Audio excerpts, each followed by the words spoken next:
Hello दोस्तों, आप सभी को जय मसीह की। हम सभी प्रभु यीशु मसीह को समय देते हैं और हमें बाइबल में भी ये पढ़ने को मिलता है कि हम बाइबल में पढ़ते हैं कि 7वां दिन विश्राम का दिन है और उस दिन हमें परमेश्वर को समय देना चाहिए। लेकिन जब हम चर्च में जाते हैं तो वहाँ पर हम समय तो देते हैं, लेकिन एक चीज़ और है जो हम वहाँ पर शेयर करते हैं, वो है हमारा 10वां अंश। हम अपने पैसों का 10वां अंश देते हैं, हम दान देते हैं, लेकिन क्या ये सच में प्रभु यीशु मसीह को ग्रहण होगा या नहीं होगा? क्योंकि प्रभु यीशु मसीह चीज़ों पर नहीं बल्कि मन पर फ़ोकस करता है, मन पर ध्यान देता है। वचन कहता है कि परमेश्वर मनों को जाँचने वाला परमेश्वर है और वचन में यह भी लिखा है कि मनुष्य तो केवल बाहरी रूप देखता है, लेकिन प्रभु मनों को जाँचने वाला परमेश्वर है और वो मनों को जाँचता है।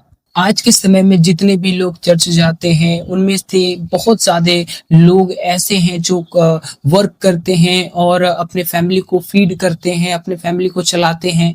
और बहुत सारे लोग ऐसे हैं जिनके ऊपर बहुत सारी ज़िम्मेदारियाँ हैं और वो इन चीज़ों में लगे हुए हैं और वो अपने पैसों का, अपने वेतन का दशमांश परमेश्वर को देते हैं। और ये बाइबल में लिखा भी है कि अपने इनकम का, अपनी आय का 10वां अंश परमेश्वर के काम में और लोगों की भलाई में, कंगालों की मदद में देनी चाहिए, और ये प्रभु यीशु मसीह का वचन कहता है। लेकिन एक चीज और है जो यीशु मसीह ने हमारे साथ शेयर की, और एंड बहुत सारे लोग ऐसे हैं जो इन बातों को नहीं समझते हैं, क्योंकि ये वचन ऐसे हैं जो हमें खुली आंखों से नहीं बल्कि आत्मिक आंखों से देखने को मिलती है। क्योंकि हम जो देखते हैं, हम बाहरी रूप देखते हैं, हम हमें जो दिखता है हम वो देखते हैं, लेकिन परमेश्वर वो देखता है जो हम नहीं देख सकते। आदि में परमेश्वर ने आकाश और सृष्टि की रचना की, एंड उससे पहले ये वचन कहता है कि पृथ्वी के ऊपर जो जल था उसके ऊपर घोर अंधियारा था, तो परमेश्वर ने ये कहा कि उजाला हो जाए, और उजाला हो गया। यहाँ पर अंधेरा तो था, लेकिन परमेश्वर ने ये नहीं कहा कि ये अंधेरा हो, लेकिन परमेश्वर ने कहा कि उजाला हो जाए, क्योंकि अंधेरे के ऊपर परमेश्वर उजाला देखना चाहता था। इसलिए परमेश्वर ने अंधेरे के ऊपर उजाले के लिए उसने कहा और उजाला हो गया। वैसे ही आज के समय में हम जो हाथों से अपने इनकम का दशमांश परमेश्वर को अर्पित करते हैं, अच्छी बात है और करनी भी चाहिए, जिससे लोगों की मदद, गरीबों की, असहायों की, कंगालों की मदद हो सके। लेकिन एक चीज और है जो हम परमेश्वर को नहीं देते, और वो है समय। समय का दशमांश भी हमें परमेश्वर को अर्पित करना चाहिए। अगर आप नोटिस करेंगे तो परमेश्वर ने कहा है 6 दिन काम और 7वें दिन आराम, मतलब परमेश्वर को समय देना विश्राम का दिन है और वो पूरा दिन परमेश्वर को देना। अगर आप पूरे 6 दिन का, एक दिन का जो 24 घंटा होता है वो 100% है, अगर उसका 10% निकालते हैं तो 2.5 घंटा, 2.4 आवर्स हुए, और इतनी समय हमें डे के परमेश्वर को देने हैं। लेकिन अगर हम इससे काउंट करेंगे तो 6 दिन का अगर हम जोड़ेंगे तो हमें देखने को मिलेगा 12 घंटे के आसपास ये आता है। और परमेश्वर का वचन भी यही कहता है, 7वें दिन आपको परमेश्वर की महिमा करनी है। परमेश्वर ने ये नहीं कहा कि 7वें दिन और रात, परमेश्वर ने कहा 7वें दिन परमेश्वर की महिमा करो। और अमेजिंग बात यह है कि अगर आप एक दिन का दशमांश निकालेंगे तो 2.4 होगा, और अगर आप इसे 6 दिन का लेकर चलेंगे, 6 दूनी 12 ऐसे ही हो गए, और 2.4 जो है वो भी बढ़कर जाएगा। तो हमें आज यह निर्णय लेना है कि हम परमेश्वर को केवल चीजों का दशमांश न दें बल्कि समय का भी दशमांश हम परमेश्वर को अर्पित करें, जिससे हमारे जीवन में जुड़े। हम पैसे देते हैं, हम अपने आय का दशमांश तो देते हैं और उससे हमें आशीषें मिलती हैं। परमेश्वर हमारे काम पर, हमारे वर्क्स पर जो हम करते हैं, दशमांश निकालते हैं, उस पर परमेश्वर आशीष तो देता है। और सोच कर देखिए, अगर हमारे पैसे देने से परमेश्वर हमारे आय पर आशीष देता है, तो सोचिए कि जब हम परमेश्वर को अपने समय का भी दशमांश देंगे तो परमेश्वर हम पे कितनी आशीषें देगा। अगर हम धन दे रहे हैं तो परमेश्वर धन पर आशीष दे रहा है, जब हम समय देंगे तो परमेश्वर हमारे समय पर आशीष देगा। और हम दिन का जो एक हिस्सा जो हम व्यर्थ बिता देते हैं, परमेश्वर हमें इतना सामर्थ्य बनाएगा कि हम उस हिस्से को ऐसा यूज करेंगे कि हमें व्यर्थ नहीं लगेगा।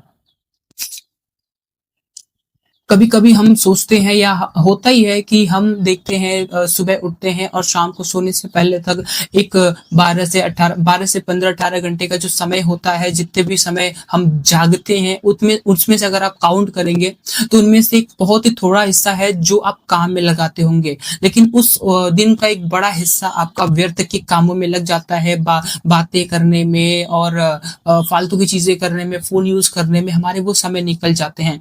सोचिए अगर आप परमेश्वर को उस समय में से निकाल कर परमेश्वर को दशमांश देंगे तो ये जो समय हमारा वेस्ट जा रहा है, उस समय हमारे पास कोई काम नहीं है, परमेश्वर हमें इतना सामर्थ्य बनाएगा कि वो हमें काम से तृप्त करेगा। हम जो चाहेंगे परमेश्वर हमारे समय को यूज करेगा। तो आज की इस वीडियो में हम आपके साथ केवल यही शेयर करना चाहते हैं कि अपने अपने समय का भी दशमांश देना शुरू करिए, क्योंकि परमेश्वर कहता है कि परमेश्वर मेल बलियों से नहीं, होम बलियों से नहीं, परमेश्वर किसी जानवर की बलि से प्रसन्न नहीं होता है, वो हमारे प्रार्थना से और हमारे धन्यवाद बलि से प्रसन्न होता है, जब हम परमेश्वर को धन्यवाद देते हैं।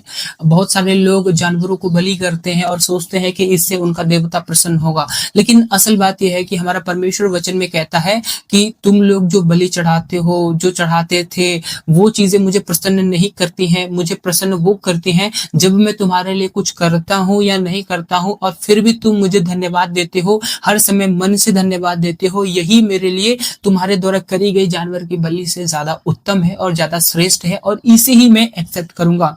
एक तरफ अगर कोई व्यक्ति जानवर की बलि देता है और एक तरफ अगर कोई व्यक्ति धन्यवाद देता है, तो इन दोनों में से मैं उसका ही स्वीकार करूंगा जो धन्यवाद देता है। वो मेरे लिए तुच्छ है क्योंकि वो शारीरिक है, वो केवल दृष्टि में आती है, लेकिन जो तुम धन्यवाद देते हो वो दृष्टि में नहीं आती, लेकिन फिर भी ये मेरे लिए एक्सेप्टेबल है, मैं इसको एक्सेप्ट करता हूं।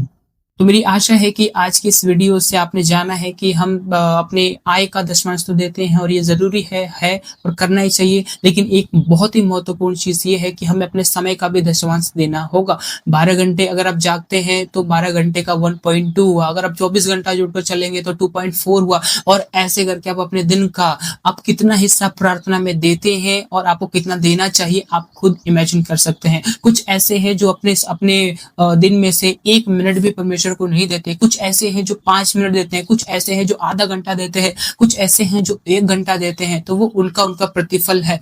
परमेश्वर कहता है कि किसी को 30%, किसी को 60%, किसी को 100%, किसी को 0% मिला। परमेश्वर का वचन हमें सिखाता है कि हम जितना परमेश्वर को समय देंगे उतना ही प्रतिफल हमें मिलेगा। 1 घंटा देंगे 1 घंटा मिलेगा। परमेश्वर ने हमें जैसी आशीष दे रखी होगी हमें मिलेगी, लेकिन उसके लिए हमें परमेश्वर को समय देना बहुत ज्यादा जरूरी है। एटलीस्ट अगर आप 2.4 आवर्स नहीं दे सकते तो एटलीस्ट आप मन से 5 मिनट, 10 मिनट, आधा घंटा ही एवरेज जितना आपसे हो सके उतना समय आप प्रार्थना में दीजिए। प्रार्थना में देने का मतलब ये नहीं है कि आप बाइबल स्टडी कर रहे हैं, आप वचन सुन रहे हैं, मैं इसको पॉइंट नहीं कर रहा हूँ, ये आप करिए अलग से, लेकिन मैं आपको वो कह रहा हूँ जो प्रार्थना कहलाती है। परमेश्वर ने कहा ना यीशु मसीह ने कि कमरे में जाओ, कुंडी बंद करो और प्रार्थना करो। मैं उस प्रार्थना की बात कर रहा हूँ।